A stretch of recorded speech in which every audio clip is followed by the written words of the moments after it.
This is the Bar Stewards Enquiry. Right? You're talking absolute rubbish.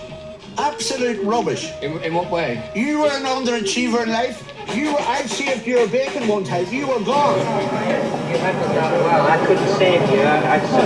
But you did the right thing. But that's why you don't know anything about racing, John. I didn't say I do. Right? I'm saying that... What have you contributed to racing? You're one of these take-out merchants. Take out all you can. And a very warm welcome to the Bar Stewards Inquiry Weekend podcast, where it's a very special edition. We've got the 2,000 guineas on Saturday, the 1,000 guineas Sunday, lots and lots of action, and the best pundits to hopefully line your pockets with silver this weekend. And I've got with me tonight John Lang. Good evening, John. Good evening, Lee. I'm so excited about this. My laptop's at eye level. I know for a fact John's definitely got some good notes for this weekend. It's something for you to look forward to. Next in line, Andy Richmond. Good evening, Andy. Good evening. Yeah, hopefully Andy's got plenty of good stuff for us tonight.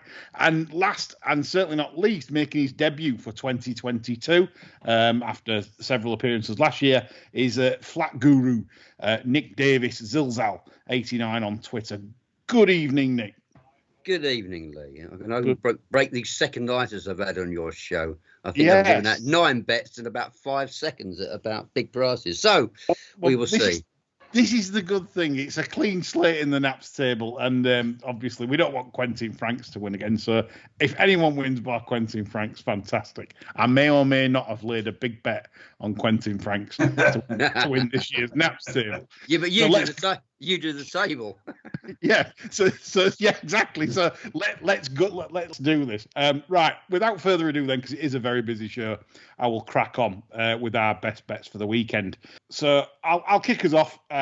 We go to the Thirst Cunt Cup for my first bet, and we had the winner, me and John, last year at 33-1 of this, but I don't think we're going to get a price like that this time, well, especially my selection. I don't know what John's going for, but Del Grey Boy in the 205, there's 14-1 available. It's going to be 1 point on the nose for me. Tim Easterby, Duran Fentiman's in the saddle, good old frog eyes. Duran, he'll certainly give it all he's got. Amy Waugh was on at Haydock, and I'm no disrespect for Amy Waugh, but obviously she wasn't going to get the best out of it for me. I had my sort of reservations last week at Haydock with the jockey booking. Maybe that was just the prep for this. Interesting to see on the BHA. It said raced sort of like what was my notes? Here we go. Ran partially shod. John, if an horse runs partially shod, so that basically means they've asked for it to run partially shod. Is that correct? No, what's probably happened is probably spread a plate on the way to the post. And they can't be bothered to get the. You can actually say, can't you, whether you want it to run without the plate or not. Right, that's probably because no, I'm not asked because she's only out for a blow. well, that's it. So anyway, so that's pretty good then. So bit of facts there if you didn't know that, listeners. Del Grey Boy, I think he's certainly well weighted enough. Off 84, judged on that Haydock effort anyway. I think he's in very good heart. Just a couple of interesting stats that. Only 2 of the last 10 winners have been rated 92 or higher, and that's from 66 runners. And 6 of the last 10 winners have been rated 84 to 88. So we fit in nicely there off 84. So Duran, hope he's hungry like the wolf. And that's 1 point win for me at 14's Del Grey Boy in the Thirst Cup. Okay. Nick, you're making your debut in 2022. Let's have some fireworks. Right, then, you're going to have to forgive the last round of this one. It ducked left at the start, was very fizzy, ran wide. It wasn't a good run, but the fact that they've got Doyle back on this gives me some inspiration. It's got good form on the July course, and ups and downs will do it good. It meets Black Rod on far better terms than it was a neck between them. It's a course called Apollo 1, and it's a very big price. Doyle's back on where he was on when it was second to Black Rod on the July course. and this could be very. That's a good form earlier in the season, last season with Rohan, which will lead me into one of my other bets later. But this one's big at 25s. It's been nibbled. I think it's better 25s, 33s. I've seen some 33s. I'm just going to check that. So that's Apollo 1. Yeah. I think I've seen 30. If we can get the prices, you've certainly got that, sir. Get the race up. 150 race. That would be... There's plenty of 33s there for where I'm looking. Yep, 33s with Paddy Power, William Hill, Betfair at the time of recording. So 33s for you, Nick. Yep, 1 point win. Yep, that's actually a neck behind Blackrod as well. And like last better season. Terms. Yeah, much better terms, and that would be a 17-2 chance, 9-1 chance with the books Blackrod. So a nice choice there. 1 point on the nose. Double carpet 3301. Brilliant. Thanks, Nick. Great selection. Sure, some of our listeners love a big price, and that could be interesting indeed with James Doyle in the saddle. Andy Richmond coming to you. Right. I'm going to, I like Mr. Norman, who's bunked off on us tonight. I'm going to Hexham. I'm going to Hexham. You know, wet racing, and I'm going to Hexham. It was a bit of a toss-up. There was a toss-up for the 2-1 for the 1 pointer for the jumpers. It was either going to be Frankie de Burley who I think is incredibly well handicapped in the 3:30 at Uttoxeter, but in the end we've gone for 4th of July in the 8:20 at Hexham. It's a scrap race, to be honest with you. But he ran a very good 3rd of 10 last time out at Carlisle in a Class 2 handicap, and this is nowhere near that. He was actually £4 out the handicap last time, gets in off his proper mark this time. Ran behind 2 horses who have been pretty consistent this year, Will Bari and Armeti Khan in their grade. He wasn't beaten. Okay, he was beaten about 17 lengths in the end, but to be honest with you, I think he could have got a little bit closer. He certainly fared best of those who were held up out the back, and I think they might actually let it run allegedly more on its merits this evening. It certainly finished with a bit of running left. If you want to watch the race, it's the 27th of March at Carlisle. Can't remember what time it was now. It was the 2:26. It was one of those Go North one-man series final. It was, but he came 3rd in that, and I think everything is right for a bit of a win tomorrow night at Hexham, the 8:20 in the old nightcap. So I'll have a point on that at 4th of July in the 8:20 at Hexham. Good stuff. Point win for Andy. 4th of July, 100-30 available. In fact, no, 7-2 with William Hill. Fantastic. Yeah. 7. So even a little bit extra there. Every little helps. And that's for trained by our Mike Smith. Good old our Mike Smith. Mike Smith. Yeah. Yeah, we like our Mike Smith. So 7-2 for Andy. Nice start. John, for your 3rd best, please. I'm afraid already at this early stage we've got an overlap. Oh. I'm also going in I'll be very careful how I say this, the Thirsk Hunt Cup. Okay. And this is our old friend from last year, Mick Windmill, and his horse Trey Fleurs. Now, as we know, the Stable won it last year. This one ran better than first appearances suggest in the Spring Cup at Newbury. They had expressed concern over the ground being a bit on the dead side for him that day. No such worries here, I don't think. I think this ground will probably be Airedale. I also think he's probably better suited to a turning track than a straight one. This horse was rated in the hundreds back in the day in France. Now, obviously, not as good with Mick, but who would be? He's indicated he's got a race of this nature in him. Never more so than at York last year when he ran behind Christ Turn. The thing that's tempering enthusiasm is a possible lack of pace in the race and the wide draw. I'm not exactly clear in my head how Sil might ride this. I'm hoping he just misses a beat and drops right in onto the rail and rides for luck. But I'm going to go half a point each way, around 8-1. Interesting. If I can just chip in there, John, it's interesting that because I actually had it down as we're talking about it with the ITV races later on. It's the only race from Thirsk on the ITV, but Shannon won that race with Storting last year, and he ran Storting on the same Newbury card as Trey Fleur running last year. This time around, obviously Trey Fleur was in the Spring Cup, and he ran Storting in the 10 furlong handicap, which ends that card. So maybe similar sort of pattern there developed with Mick Windmill. Yeah, I would agree with Trey Fleur, John. I think when I saw it last year, won at Sandown very, very well that day. And then he got a mare of a run at Ascot later on the thing. And I had it down. We were going to talk about the Hunt Cup. I had that down. My 2 ones were your 2s, Trey Fleurs and Delray Boy. Because I think Cruyff turns up at the top of its handicap. Yeah. The Stouty one's got nothing in hand and it doesn't win many races. Dubai Love's a possible. The Queen one's got the coffin boxing one. But I thought that Trey Fleurs, he just missed out on mine because of, as you said, I don't know about the pace of the race. I think there's another interesting one in there as well. Probably for later in the year, that the other Easterby horse called Snash. Yes, I looked at that. Really go back and watch its race last time out. The 7th at Haydock is I'll term it interesting. Yeah, and that day they put Stopper Tom on. Yeah. You know, he might have won 14 pre Abbeys, but they certainly know when to put Stopper Tom on. You see, the only time Stopper Tom's off, isn't it? Hack there. What do you fancy riding in the Abbey, Tom? Well, yeah, this one. Absolutely.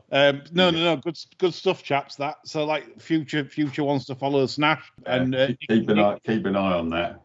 Oh, and while we're on that race, don't believe any old horse shit you hear on the TV about a wide draw bit over what is essentially a mile race at Thirsk being a bad draw, because that is the biggest load of old bullshit out. That's why I said Quinn's got the coffin one. He's drawn in one. Yeah, horrible. Only one winner in the last 10 years have been drawn at 5 or under. So. Yeah, it's a horrible draw. But you'll I've heard people, and I won't name names, but I've heard people on the racing channels going about, oh, it's a great draw on the inside. No, it's bloody well not. Look at the numbers. Yep, absolutely. So, John's, he is wankering, half a point each way. He's not here. And I didn't know I had the camera. His man's not here. Half each way for John. Trey Floors at 8-1 in the Thirsk Cup. Both places, that one, wasn't it? No, 4 you get in, that's it. That's all you can have, 4. That's because you're Naps table leader. You get more if you're not in front. So?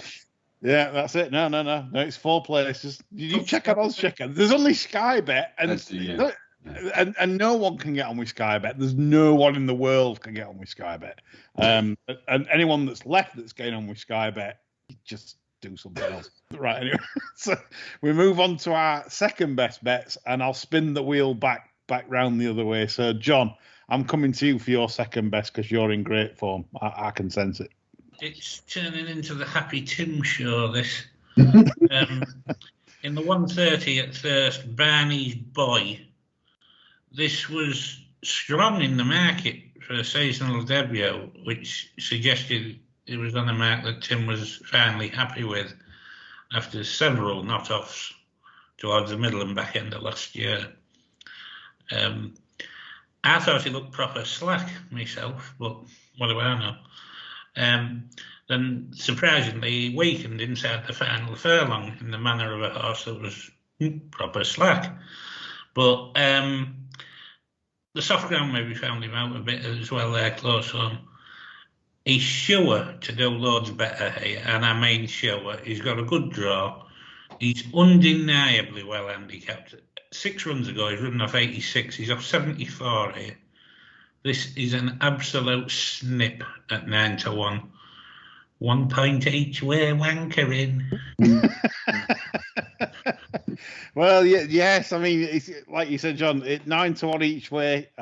Tim's second time out system at this time of year often pays dividends. And Barney's Bay, I agree with John. I think probably will step forward. So 9-1 for John, 4 pegs, 150 odds. So 1 each way for John. Cheers, John. We'll move on to Andy Richmond. Back to you, Andy, for your number 2. I am gonna give 1 on the flat because I thought I should. The 5.25 at Newmarket. A horse called Vespasian, who hasn't run on a turf yet, for the CRISPR duo, Simon and Ed. Don't think we got a name for them yet, but it won twice last year as a 2-year-old. Both on it's the first time it's run on turf, but the run back this year at Lingfield, I don't think Ross Coakley, who won on it twice last year, could get in any more trouble than he did, finishing 6th of 12. I mean, he didn't have the best of draws, but he had loads to do. I think finished strongly, finished with loads of running left, just looked open to improvement. He tried the old slingshot tactics around Lingfield. It didn't really come off for him. Felt a bit sorry. He only got beaten just under 4 lengths into 6th. Neil Callan takes over. I've got no idea about the draw at Newmarket tomorrow. You chaps might have, because they seem to, watching today, although they weren't big fields, they seem to explore every blade of grass, even with the small fields there. But drawn 11. Hopefully it'll be on the right side, or we'll have a fair track if he doesn't water the shit out of it at Newmarket overnight, because it looked fairly quick there today. But this has definitely got more handicaps in it, even if it doesn't win today. There's one other in the race I'm a little bit scared of, called Harry 3, who ran a nice race last time out. But Vespasian looks as though he may well have a few pounds in hand if this son of exclamation can transfer his all-weather form to the turf. So I'll have a couple of points on Vespasian. Couple of points on the nose for Andy at 5-1. Interesting that the Vespasian, first time on the turf. Acclamations as a rule improve for turf overall weather, just on the statistics. So that bodes well for Andy there for his second choice, trying the turf for the first time. That form last time out has been Frankly as well. The second leap abroad went and won. There hasn't been much else has come out. There's nothing else has come out of the race, and it looked a decent race, to be honest with you. So I'm hopeful he'll be able to take a nice step forward. I've got a feeling that could be strong form, because the winner, Asa, trained by Carl Asa, the northern twang there, trained by Carl Berg, that finished second to the Guineas horse, Check and Challenge, last back end. So it gives me the kind of a good handicap feel. That, so you might be onto something there, Andy. So wish you well for that 2-pointer at 5-1. Good luck. Nick Davis to you, sir, for your second best. Right, and I don't normally bet a lot in stakes races. Looking at the market for the Palace House, it's made me into a bet. I mean, everyone wants to be on the Twilight, the bit of the sexy form this year. He's up in class, though. And then you look at the second favourite, Tis Marvellous. That's got form. And apart from that, you don't really it's not a vintage Palace House. I mean, when the deal is done, I couldn't put you off that. It's beaten Twilight twice. It's met it. But I'm going to go with St. Lawrence. Now, it's had a wind operation, and if it travels very, very well, and now it's got a King's Stand entry as well. And you look at some of its runs behind Rohan in that Ascot race. He wouldn't be the first 3-year-old to find it hard and then come back as a 4-year-old. This is maybe the way they think this year, and I think it's a very big price in this field, and I can see it. It's not massive as a pace. I can see it getting near the front and going very well in this race at that price. I think it's a very big price. This is a very interesting choice. Again, you're having a James Doyle loving tomorrow, Nick. I mean, this is. Yeah, I mean, this is interesting. Like I said, very interesting choice. Like you said, with a wind up first time, he's got a little bit of class there. Like you said, second to Rohan at Ascot last spring. It wouldn't be the strongest, like you've said, of Palace Houses. The varying stable form is absolutely red hot. that could be a very interesting call at that sort of price, which I believe is looking around the 22-1 mark. Just checking this. Yep, 22-1. You've got Nick. Are you on the nose? Yeah, of course I'm on the nose. I know this is it. I love this. There's Quentin Franks always on the nose. Nick Davis always on the nose. 22-1. 2 points win St. Lawrence in the Palace House. That's 3 o'clock at Newmarket. Thanks, Nick. It's a great choice. My second best goes in the 240 at Goodwood. It's a fillies race that does look really set up for Primo Baccio of Ed Walker's, given that she escapes a penalty. Given that if after August, if you've not won a Group 2 or a Group 1 or a Group 3, you're not going to be burdened with penalties. However, I just delved into this race a bit, and 3-year-olds got a very good record. There's only been seven 3-year-olds run in the last 10 years in this, and 3 have won. And I was very, very taken with Zambak of Roger Varian's at Kempton. I have a rule of thumb that when I watch videos back, if I see a debutant do 2 things wrong and still manage, or 2 instances of bad luck, and still manage to win, I always think they're very smart, because A, you need constitution to do that, and B, quality.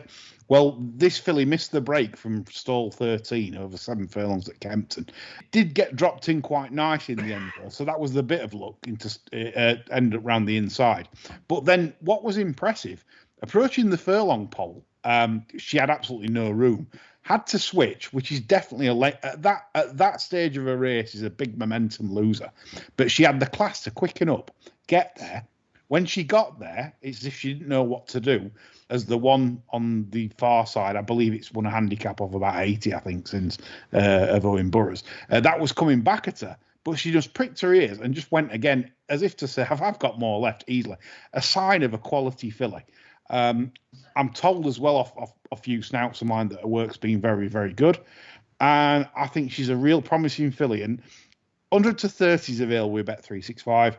And I think whatever she does tomorrow, she will get better and better and better this summer. It's a filly to look forward to.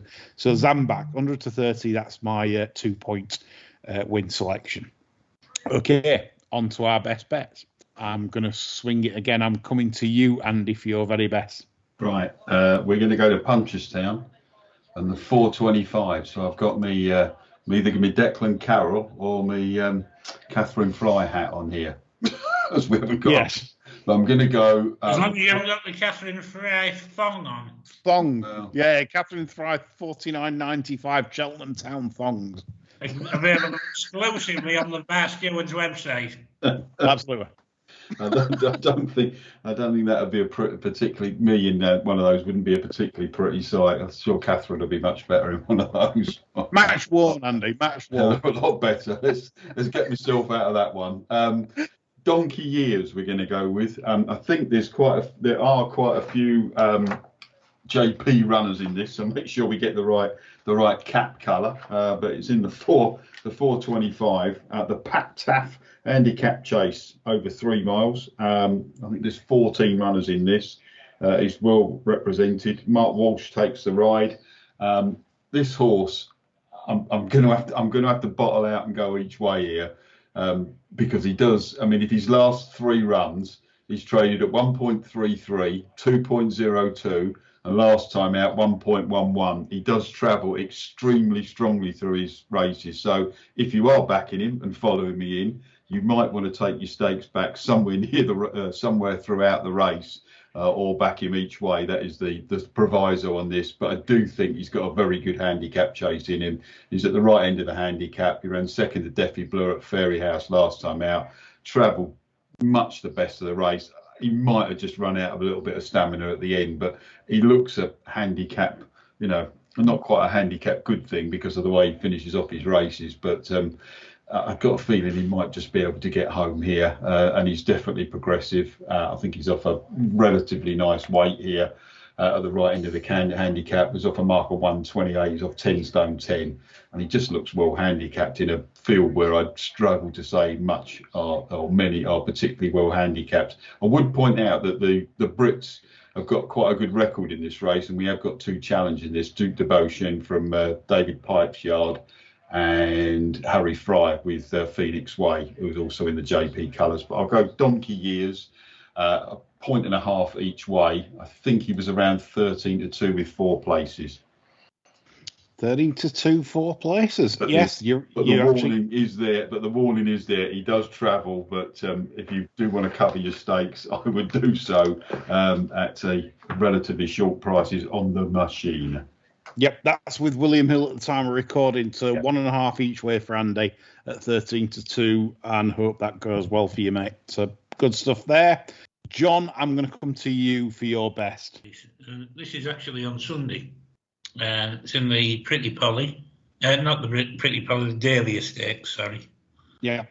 And this is Ebeira of the Aga Khans. There's 1 or 2 pieces of form, on my figures anyway, that suggest she's got plenty in hand of the stout favourite here. That one's not forced to have trained on, in my opinion, anyway. I've seen a few little quirks I wasn't entirely keen on last year, and I don't think it's a gimme that she'll train on. Now, unlike a lot of the frog horses, this one's okay on quick ground, so it won't matter if we've got blazing sun tomorrow and he failed to water or anything like that. She's bred to improve with age, and she's already got it in the bank for me. The biggest worry, I think, would be Super Sumi trying to spot these 15 lengths going into the dip. But I think given a normal, sensible ride, 3 or 4 lengths off the lead, going in like the bushes, I don't see this having much of a problem tomorrow. I think she'll kick these out the way. 3 points win. No, I'd probably agree with you there. For me, she has probably one of the best single pieces of form in this race last year when she was second to Broome. So she ran against the Colts and basically second by a length, and I think that wins this, John. So I think you're right. I think you probably spotted a weakness in the Fav as well. So good choice. 100-30 for you, John. Is that all right then for your 3-pointer? Perfect. Lovely. 3-point nap for John. Ebeira, 3 o'clock on Sunday. That's the Dahlia Stakes live on ITV. Okay, I'll go with mine now and leave Davis. Who I'm sure will come up with a perler for his 3-pointer. Last of all, I'm going wankering in the 340 at Newmarket. The Guineas. We all love the Guineas. I never back winners in the Guineas, so may as well go each way. And I'm very, very keen at the prices. I've been a native trail fanatic really since, and you've seen the form of the Appleby runners today at Newmarket and on the Friday, and you know it is kind of worrying going against the Appleby yard, who obviously got some good carrots, but Luxembourg for me at 11-2, 4 places, and that's across the board 4 places. If you're playing, I think this is a really shrewd play because this horse is definitely for me going to be the best over 10, 12 furlongs this year. I believe that. I genuinely believe it. I believe this horse has got a lot of quality. It can quicken. It can do a lot. I was so impressed with it last year physically. Everything about it. I was waxing lyrical in the Racing Post Trophy. I said this is absolute certainty, and I do think that whilst the track's against it, I'm not a fan at Newmarket on the undulations. I like the fact that they've come here because they could have easily have gone for the Derringstown. They could have easily have, and then gone to the Derby, maybe took in the Eclipse, a different route, maybe even the French Derby, whatever. I don't know. They could have done something a little bit different. But the fact they've come here suggests that they really feel that this horse can run to a level, and he certainly has run to a level so far. He's a better horse than Caribus. That's a fact. He's a better horse. Conditions-wise, tomorrow, is he going to be better? I'm not quite sure. But I do think he's a much better horse than Caribus. He's going to be 120 plus over a mile and a quarter. And I just think at the prices, this could be the one. I'm also saying about the draw. The draw on Friday at Newmarket favoured middle to low numbers. You could see there was a centre, and the clerk even said the clerk's numbers this morning, even though it's quite fair, 7.7 far, 7.6 centre, 7.4 stand side. So stand side was the worst place to be. Well, Native Trail is drawn where I wouldn't want to be drawn, which is very high. And whereas Luxembourg's in stall 4, there's going to be a strong pace. So I do think Luxembourg's going to run massive. I'll be surprised if there's 4 horses to beat Luxembourg tomorrow. I'll be very surprised. There's lots of doubts about many of the horses. Will they stay? Will Faze get the mile? Probably not. We can talk about the race maybe in more detail later in the show. But anyway, 1.5 each way. Luxembourg, 11-2. That's where my 4 places. That's where my colours are lying. Nick, come on to you for your best, please. Right, and mine's best is in the Suffolk Handicap over 9 furlongs tomorrow. Again, you look at the Appleby one. Of course, it's had 537 days off. Of course, you can get it ready. Is it going to be over bet? Probably. Would you want to back one of Fatty's up £20 in class after it's won 6 lengths? I think you might have gone skint if you've done that during the years. I'm really sweet on the top weight, and it's got the boy of the moment on it, Matthew Davis. If you look back at the Newbury run when it's lost a shoe, at 2 furlongs out against Real World and Co., which is far better than Royal Solid Stone, is far better than this lot.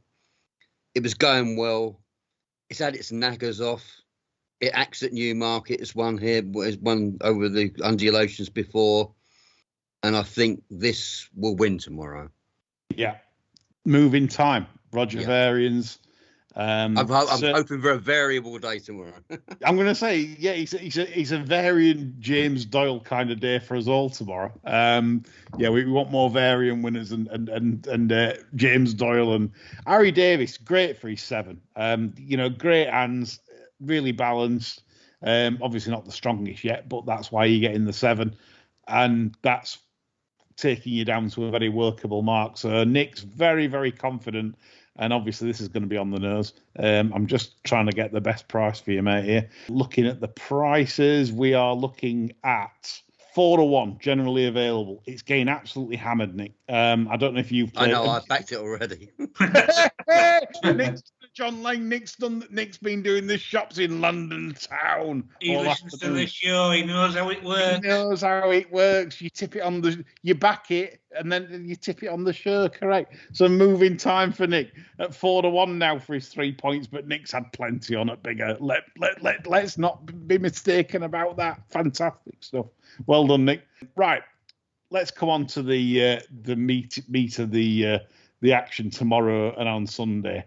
We'll start off with the 150 at Newmarket, which is the 6 furlong Heritage Handicap, of which Asjad is 15-2 favourite currently.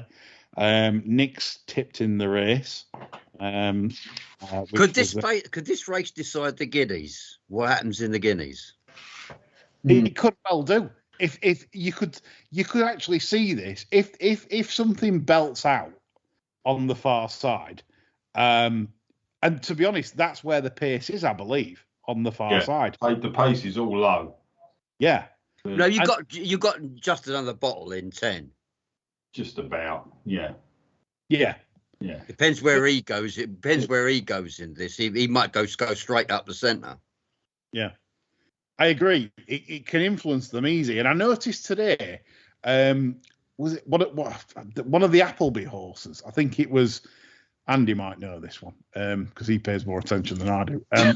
But it was Will Buick on one of the Godolphin horses today went up the far rail. Was it Native, the Noble Truth, or the other one? It was Noble Truth went up the far rail. Yeah. So sort of distracted this afternoon on. And I think that was deliberate. I think he did that to see what he felt regards, is it any quicker right up there? Because I thought that was a deliberate manoeuvre to take it on that far rail. But Nick, you've got a good point there. R.E. the Guineas. Thoughts on this, chaps? Obviously, Nick's tipped Apollo 1. Have we any thoughts? I think low draws have got this by the bollocks myself, because I think if you dare and Mr. Wagyu will take them along the low boxes, and I think Summergand is primed for a return to form, with possibly the pace on his side as well. If he's got the right pace to aim at, I think he could be coming home strong against these. He'd be a fairly solid player for me tomorrow. I'll play him in running because I want to see how quick they go. But if the race is going how I envisage it, and he's still around the 12-1 mark in the run, I'll be having a fair old pop, I think.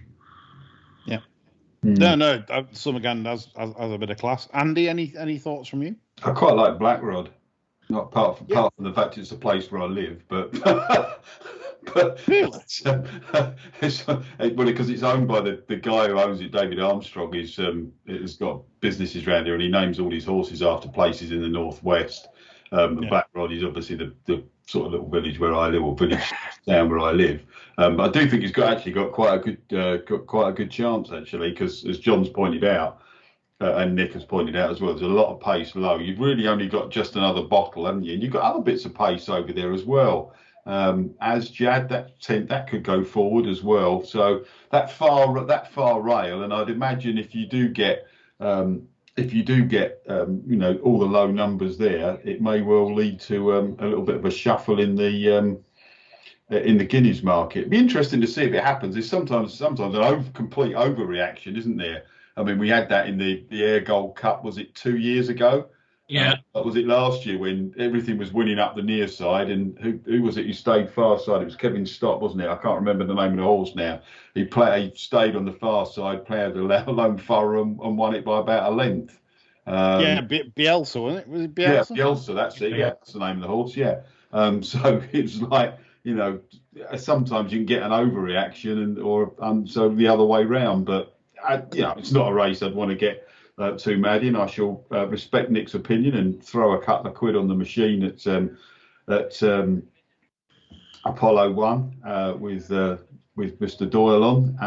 I think if I had to have a bet in it, it'd be Blackrod, because I did like him as a sprinter last year, and he's got pace around him. Yeah, I was going to ask you, what do you think about the current trend of the last few years of coming up the centre? I'm not a great fan. I mean, if I owned a horse, I'd love it to be up against the rail. Yeah, but if you've got the right sort of horse, there was a winner this afternoon who I thought came right away from, and he ran absolutely nation's pride. It was. And he was out in the middle of the track, another Godolphin horse, and he ran absolutely gun barrel straight. And you're thinking, well, it wouldn't really worry if he had it wouldn't really worry me if he had a rail or not. I think it just depends on the sort of horse. But sometimes you do think it's better for them to run against it. But you look at replays of Guineas about 20 years ago, and they're jam up against the rail. And you look at sort of modern races like the Spring Cup at Newbury and things like that. They all come up the centre. Middle, yeah. It'd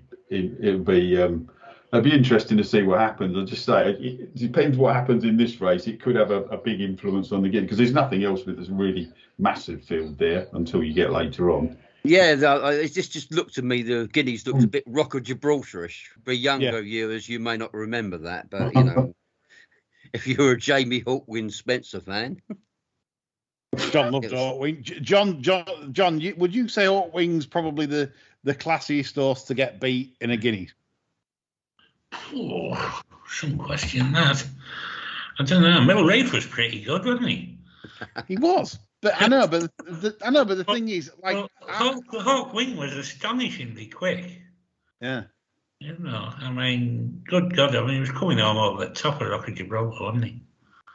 I genuinely feel that Hawkwing on his day, I've not seen anything like it. I mean, I know it were heavy ground, but I've not seen a Lockinge win like that ever. He's just incredible. That was Frankelesque, wasn't it? Yeah. But anyway, that's another one for another pod. 225. It's the Suffolk Handicap. Davis has already dipped his bread. Smashed the London shops on moving time. There's nothing left for anybody else. Any thoughts on this, chaps? I thought Cap Francais was interesting. First run for Ian Williams. Down £7-ish from his days with Ed Walker. I like Mr. Pearce's braiding lines and this Miss Cap Ferret. I think she's been a household road now for them. And I think she throws nice types. The change of stable might just freshen him up. I think the fact that he'll be ridden handy because there is a dearth of pace in this race. We'll probably end up with a kilt leading. I mean, when a pace map shows a Dave Simcock horse in the front rank early on, it's time to get the alarm bells going, isn't it? This one will at least sit handy. The Bug James Doyle, which would indicate the main business first time up, I think. I very, very much respect Nick's view with moving time. I disagree with him on the Fatty horse because I think Fatty's always held that in high regard, and now it's got the knackers off, I think can make progress this year. The one I would be against the likely hold-up horse, the Godolphin Changed Favourite, because I think they will stick to the script and sit right out the back, and it might not be where you want to be in this. Nah, fair comment. Andy? I'm sort of similar sort of views, really. I think it's a bit of a toss-up between moving time and Fatty's horse, really. Visually, I was quite impressed with that run at Nottingham, but I sort of take on board that it is coming up in grade. It's meant to be £6 well in, whether it is or not is another matter. I mean, it didn't beat an awful lot, but visually it was impressive. I think I'd probably just favour moving time more than anything. Harry Davis, very impressive, and Roger the Dodger is 5 from 18 when using a £7 claimer in handicaps over the past 5 years. In fact, if you'd have backed him blind, you'd have made a tasty level stake profit as well. And 3 of the last 6 qualifiers have actually won at quite tasty prices. I don't think you're going to get any of those. Well, 16s, 8s, and 5s, but I don't think you're going to get. You're not going to get anything like that on moving time. Now Nick's hoovered up with prices around the shops. Left us with the scraps on the table, but. It's been off the track a long while, but he did defy an absence before moving time. So, and the way the variant horses have been running, he's got about. If you look at his record with horses that come back from long breaks, I've actually got it here because I was looking at his record today. If you just bear with me a minute, if you look at his record with horses that have had 6 months off and start in handicaps and start an SP of less than 10. Well, 10 to 1, he's got about a 30% strike rate. Man, big strike. He certainly knows. He certainly knows how to get one ready. Let's put it that way. So, and moving time, as I seem to remember, is usually ridden fairly prominently as well, which seems to be the way today. So I'd sort of split. If you sort of force me, I'd split a stake between moving time and Fatty's horse, which I've completely fast medicine. The other interesting one in the race is Turntable. I'm going to keep an eye on that one, but I'm not convinced, having chatted about the draw now, but I do think that is that runs Newmarket pretty well, Turntable, and I think that'll go quite well as well. Cheers, Andy. Okay, so wish everyone well in that, especially Nick with his. He'll be collecting in the betting shop Sunday and Monday. I've no doubt. It'll take him ages to collect. He has that much on. 3 o'clock Newmarket, the Palace House. Nick sort of stressed in this as well that this was far from a vintage Palace House, and he had a very good bet on St Lawrence. So John, I'm coming to you. How many runs will Mondamedge have before the end of the season, John? I think the spread's 26 to 28, isn't it? He hasn't got a dance card, has he? They're writing it on a toilet roll. A poor bugger. I mean, Mel will never be dead, will he? Well, Anthony's doing the entries. I mean, I think this is John's dream Portland horse. That I think if John had it and John trained it or owned it, he'd only run twice a year. He'd have a prep and then the Portland. But Anthony seems to want to run this every other week. But anyway, I'm with you, John. I don't really get it. I mean, I'm amazed that the horse must have some constitution to keep turning out all the time, and running to levels in the hundreds. He'd eat fucking nails, wouldn't he? Yeah. God almighty. Like a marine. I actually think this is probably the most interesting race of the day for me, believe it or not. Because there's one in here I'm desperate that it gets either no sort of run or gets stuffed. Because I want to back it at a massive price in the King's Stand later in the year. And that is Zarzini. Barons. Because he's run this at some right dog toilets and it's overpass. And it overcame that at Musselburgh last time. Was switched in behind those on the rails and then switched back out and still came through and won causally in the manner of a really good cycle horse, finishing off well. The lack of pace here ought not to suit. There's horses that go forward but tend not to lead and like a lead, just sit handy. So I don't think they're going to go fast enough for Zarzini here. And I'm hoping they don't because I want him stuffed. Yeah. In honesty, because I want a big price for this in the King's Stand, and I'll have a proper solid go at this each way, if that's the case. The one I actually backed is St. Lawrence, believe it or not. You might have noticed a little snort when Nicholas mentioned that. Yeah. You should have tipped it, and you could have klaxoned it, John. I know. It was actually my fourth choice today. Disgrace. I know. I think the way the race will be run, he goes forward, knackers off. I think Fresh could be the time to catch him.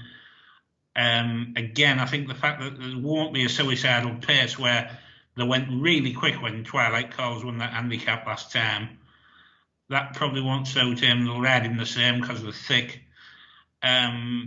This is ridiculous at 20 to 1 plus, and I mean ridiculous.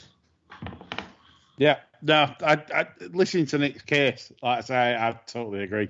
I haven't done a whole lot on the race, but like Twilight Calls literally be like moderate hand. Well, all right, not moderate handicap, but class 3 handicap. Mid-80s, weren't they? Yeah, Night on Earth been running against all and sundry all winter. I think whilst it's nice form, it kind of reminds me of a sort of Epsom Dash form or Stewards Cup form. Yeah. It don't remind me of winning a Palace House at 3 to 1 favourite. And like you said, with the lack of pace. I've got 7 of these, Lee, wanting a pace collapse. Yeah. So that leaves us with Atlas Bay, Tis Marvellous, Cadem, which is Charlie Hill, so fuck him. And When the Daily's Done, flattered to deceive maybe a couple of times last year, but wouldn't be the biggest shock if he bounced back, being ridden handy in this type of race. You can maybe have a saver on him, but that's it, Roger Teal. But I mean, I think the one thing that I think the worry with him is with him being a sort of, I think he's quite a heavy horse. I know he's won on quick ground before, but I generally think his optimum conditions, John, is just with a bit of cut. Yeah, possibly. Because he is quite heavy. So I mean, really, whatever way you look at this, St. Lawrence is the bet. Yeah, absolutely. I mean, this is it, listeners. Get on. We can't add any more. St. Lawrence, a case has been made. He should be klaxoned. If John had have had the balls to stick this up as one of these 3, I would have klaxoned. Well, if you'd had the balls to give me 4 selections. I know I should do really. Yeah, half-point selection. There you go. Yeah. 340 at Newmarket is just the small race of the day. The 2,000 guineas. Obviously, everyone's been banging about Native Trail all winter. I want to hear what you three think. Obviously, I've tipped up Luxembourg, so I'll sit this one out. Right, Nick, I'm coming to you first for your view on the Guineas. Oh, well, the last time I backed an even money shot was Godzilla versus Bambi in a match.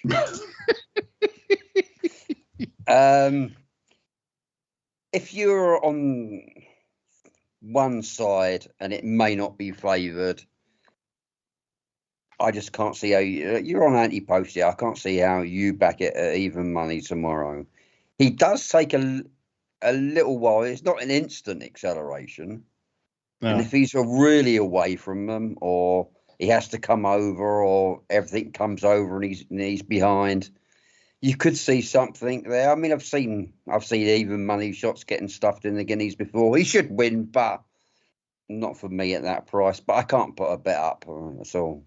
Not there. Yeah. You mean if you're going to be snidey, have a Caribbean Luxembourg reverse forecast. If you hope he gets in trouble. Yeah. No. That's common sense. Andy? A bit like Nick, really. I mean, it's one of those, you look at it, and I always look at races this way. You think, well, would I want to back the favourite? No. Would I want to lay him? No. Probably not. Yeah.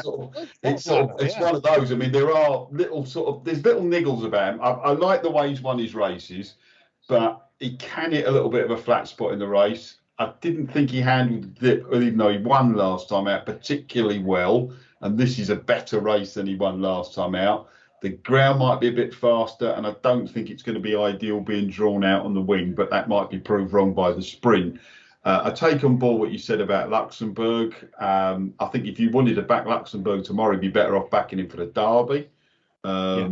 Caribus, he's just not as flashy. If there were a couple of horses I was interested in, or one in particular, it would be the one that John put up the other week, Iden, the Barian. Yeah, just dropping in furlong there might be. I think John expected him to be in the damp. I don't know about him. He's a possible Derby prospect, but if you, it's sort of one of those. You thought if there was a few, if someone was going 5 places, I'd probably have a bit of a each way pop on him. But I'm a bit like Nick, really. Some of these bigger races, you don't have to have a bet in them.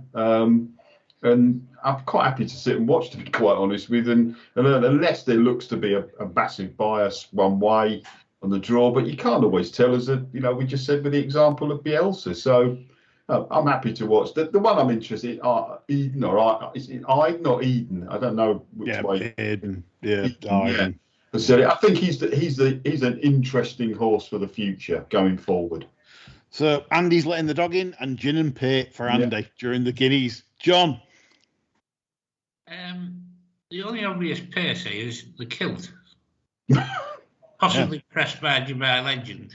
And I think Point Lonsdale will ensure that those two remain honest, because the last thing Aidan want for Luxembourg is a crawl.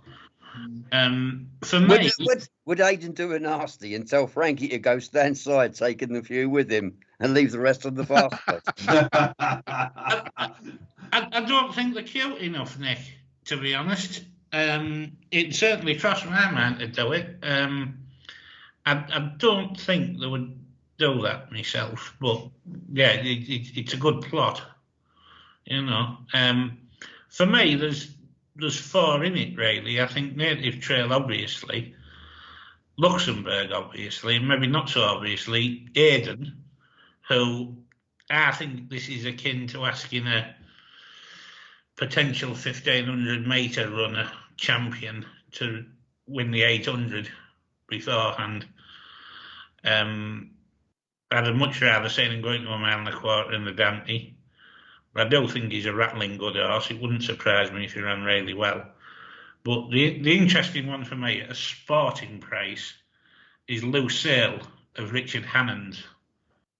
For me, he beats Perfect Power tomorrow. He's 66 to 1. Perfect Power's about 12, isn't he? Something like that. Yeah.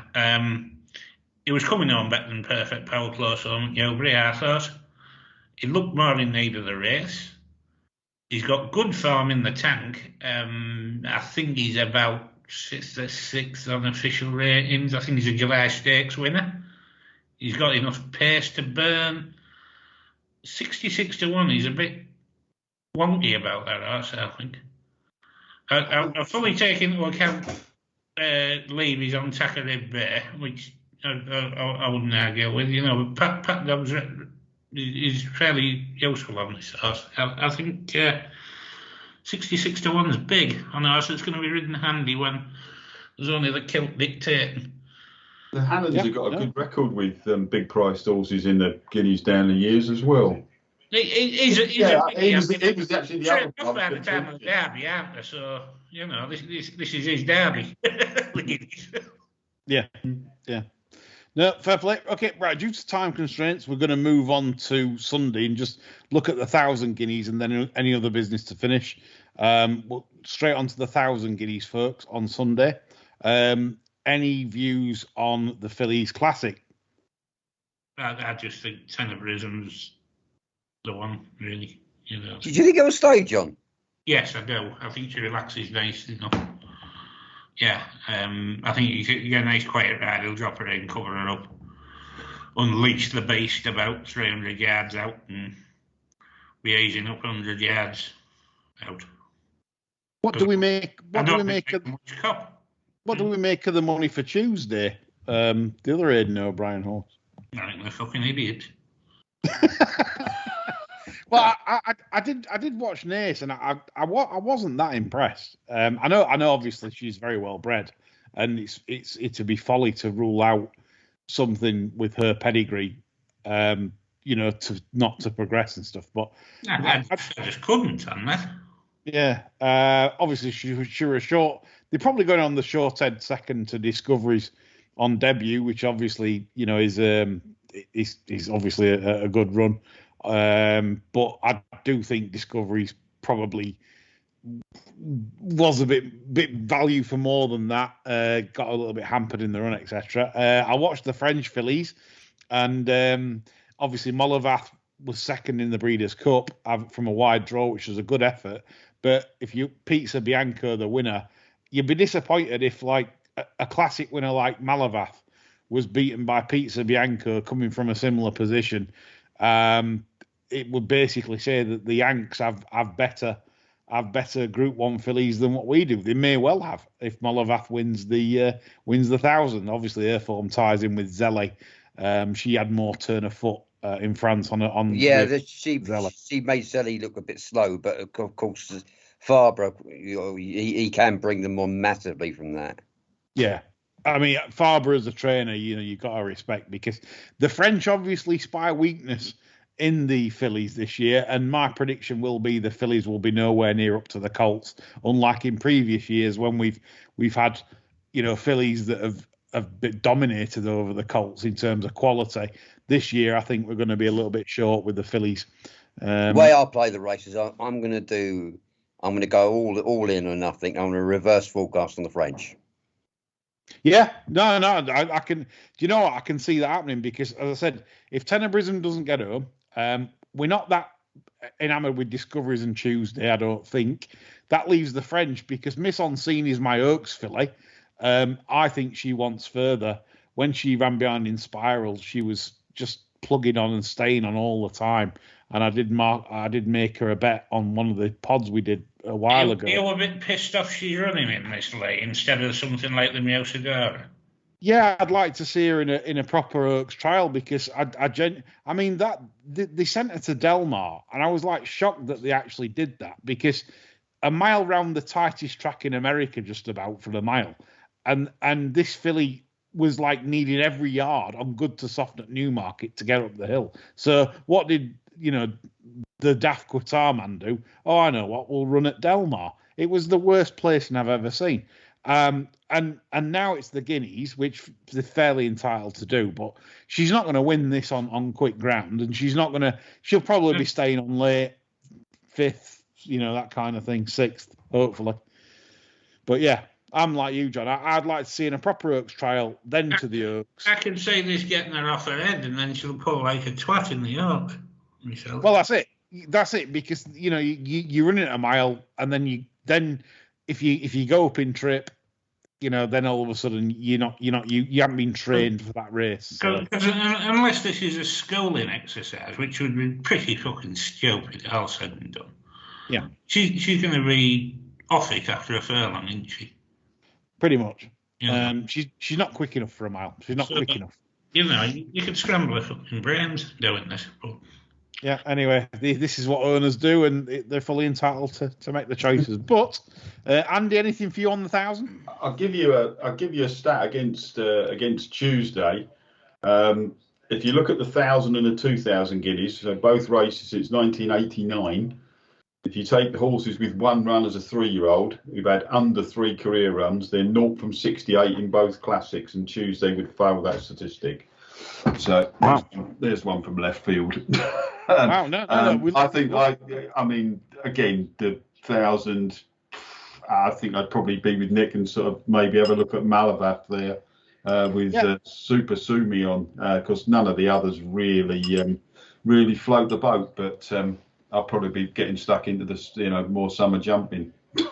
Malavath certainly had a turn of foot. I ended up watching her back, and I'm just thinking though, watching Delmar, and I'm thinking you've just got beat to Pizza Bianca. You're only like half a length in front of Cachet. All right, that had the run of the race from a nice draw, but still, it's just if that wins the Guineas, I'll be left going. Yeah, she's no star. She's just very good. But that's where I'm on the Guineas. Right, chaps. Any other business for the weekend that we should be interested in?